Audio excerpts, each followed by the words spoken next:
Ang Kristyanismo ay relihiyon ng pag-ibig dahil ito ang utos ni Kristo. Ang pag-ibig ay relasyon, hindi ideya. Ito ay iniutos dahil ang pagsunod ay pag-ibig.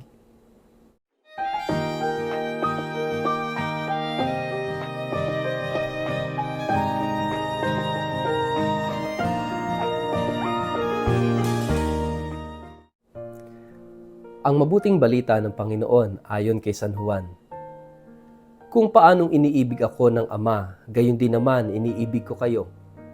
Manatili kayo sa aking pag-ibig.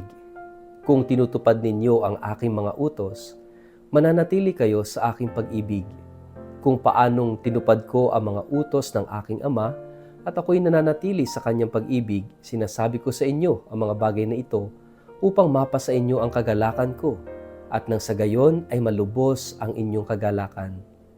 Ito ang aking utos, magmahalan kayo, gaya ng pagmamahal ko sa inyo. Ang pinakadakilang pag-ibig na maaaring taglayin ng sinuman para sa kanyang mga kaibigan ay ang ialay ang kanyang buhay para sa kanila. Kayo'y mga kaibigan ko kung tinutupad ninyo ang aking mga utos. Hindi ko na kayo itinuturing na mga alipin sapagkat hindi alam ng alipin ang ginagawa ng kanyang Panginoon.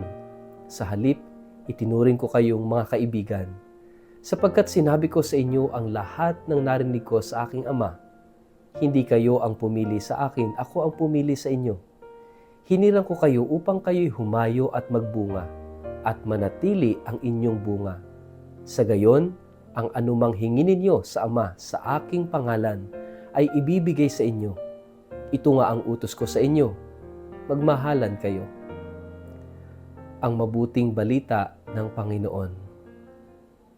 Let it light your way, word of the day, hear what God has to say. Mapagpalang araw po sa inyong lahat. Kumusta po kayo? Ang atin pong word of the day ay religion. Bago po tayo magpalalim sa atin pong reflection ngayong araw nito, kayo po ay muli kong inaanyayahan na huwag kakalimutan na mag-like, follow at subscribe sa ating Facebook page at YouTube channel na Word of the Day. Ganun din po pakishare ang videong ito sa inyong kapamilya, kamag-anak, kaibigan, mga kakilala sa social media para po sama-sama tayo sa pagiging media evangelizers at online missionaries na nagpapalaganap ng salita ng Diyos sa mundo ng social media. At sa lahat po ng nakikinig ng Word of the Day sa pamamagitan po ng Radyo Maria Philippines, maligayang pakikinig po sa inyong lahat. Mga kapatid, what is your religion? Siguro sasabihin ninyo, Christianity. Of course, tayo ay mga Kristiyano and that is our religion. Pero, naintindihan ba natin ang tunay na kahulugan ng relihiyon? Siguro, kapag pinag-usapan ng relihiyon, makikita agad natin yung differences ng iba't ibang religion. Siguro kapag pinag-usapan ng relihiyon, ang pumapasok na idea sa isip natin ay mga ritual, mga practices, yung mga ginagawa natin sa pamamaraan ng pagsamba o pagdedebosyon. Iba yung Kristyanismo, iba yung Hinduismo, iba yung Budismo, iba yung Islam, religion. No? Nakikita natin yung differences. Pero mga kapatid, para sa ating mga Kristiyano, kayo po, do you really understand what religion is all about? Ano ba ang relihiyon? Mga kapatid, tayo ay naghahanap ng kahulugan. Tayo ay naghahanap ng kasiyahan. Yung paghahanap natin, kung saan natin siya hinahanap, kung paano natin siya hinahanap, at ano yung pinapaniwalaan nating makakapagdala sa atin doon sa ating hinahanap. And that is what we call religion. Kung naghahanap ka ng kasiyahan, kung naghahanap ka ng kahulugan, at ito yung paniniwala mo na makapagbibigay sa iyo ng sayad kahulugan, that is your religion. And I tell you, ang pera, pwedeng maging relihiyon mo yan. Kapag yan na, ang nakikita mong dyan, umiikot yung buhay mo at yan makapagbibigay ng kahulugan at kasiyahan sa iyo, your money could be your religion. Or maybe your ambition, maybe your business, or maybe your dreams could be your religion. Kaya mag-iingat tayo. Baka akala mo totoong Kristiyano ka, pero ang totoo, in reality, hindi naman pala. Ano ang ibig sabihin ng Christian religion? Mga kapatid, always remember that religion is our search for meaning. Religion is our search for purpose, for happiness. And Christianity is a religion of love. Ang Kristyanismo ay relihiyon ng pag-ibig. At naniniwala tayo dahil ito yung itinuro sa atin ni Kristo, dahil ito yung utos ni Kristo, na ang ating buhay ay pagmamahal. That there is no other way to God. There is no other way to eternal life. There's no other way to happiness. There is no other way to meaning and purpose of life but love. Wala nang iba. It's the way of love. It's the way of Jesus. It's the way of love. Ito yung itinuturo especially today. Ito yung makikita natin hindi lamang sa pangaral ni Jesus, kundi sa buhay ni Jesus hanggang sa kanyang kamatayan sa krus. It's about love. All about love. Kaya nga, ito yung mahalagang maunawaan natin mga kapatid na ang ating relihiyon ay relihiyon ng pag-ibig. At ito yung iniutos ni Jesus. At ito yung ipinakilala ni Jesus na Diyos, that God is love. Saint John was very clear and convinced nung sabihin niyang Deus caritas est, God is love. At ito yung sinasabi ng Panginoon Jesus kung paanong minamahal, no? Ni Jesus ang Ama, ganoon din minamahal ng Ama ang anak, no? Tayo rin ay kinakailangan magmahalan. Itinuturo sa atin ng Panginoon that God is love and the life of God is love. Kaya nga sabi ng Catechism, di ba? The Holy Trinity is the eternal exchange of love. Walang hangganan, walang katapusan na pagmamahalan. Yan ang Santissima Trinidad. And if we want to participate in the life of the Trinity, kinakailangan natin magmahal. Ito yung buhay na walang hanggan. Kaya iniutos ni Jesus ang pag-ibig, iniutos ang magmahal, because obedience is an act of love. Katulad ng pagsunod ni Jesus sa kalooban ng kanyang Ama, tayo rin sumusunod sa kalooban ni Jesus.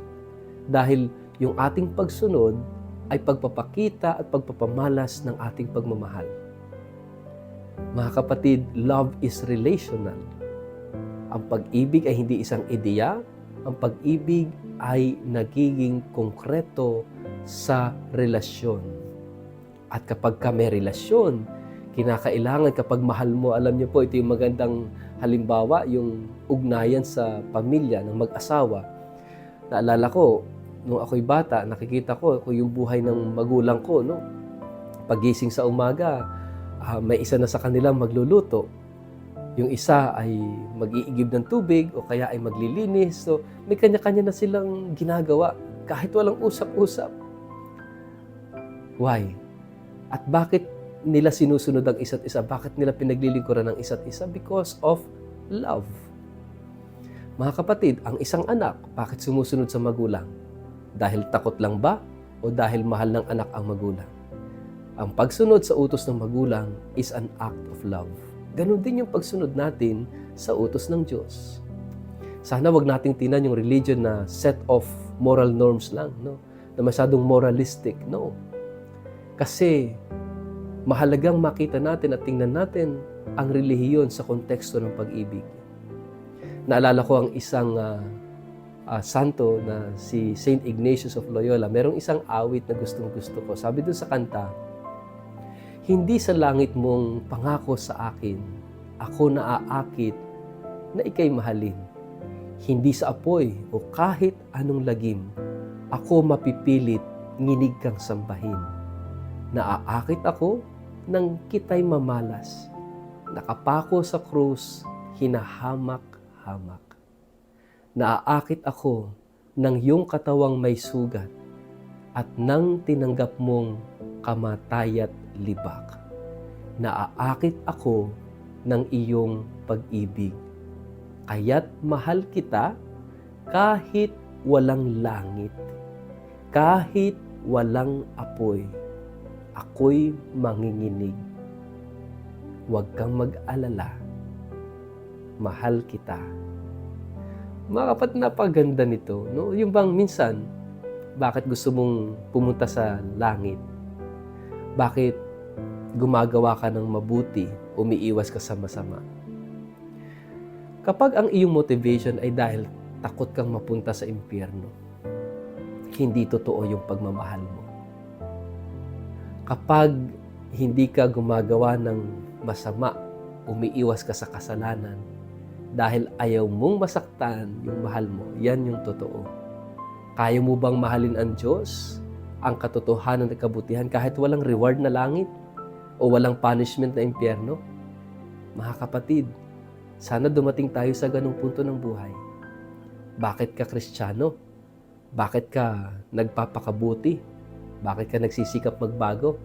Hindi dahil sa takot sa impyerno, kundi dahil sa pagmamahal mo sa Diyos at pagmamahal mo sa kapwa. Love is a religion. And that religion is what we call Christianity. Mga kapatid, sana po maging malinaw na sa atin bakit ka Kristiyano. Bakit ang relihiyon mo ay Kristyanismo? Dahil sa Diyos ng pag-ibig. Bakit merong utos? Para tayo magmahal. Pag-ibig sa Diyos, pag-ibig sa kapwa. Love is your religion. Love is my religion. Sa ngalan ng Ama at ng Anak at ng Espiritu Santo. Amen. Ama naming Diyos, salamat sa pag-ibig mo. At nawa, bigyan mo kami ng lakas at biyayang makasunod sa iyong pag-ibig. Amen. Pagpalain po kayo't ingatan ng makapangyarihang Diyos, Ama at Anak at Espiritu Santo. Amen.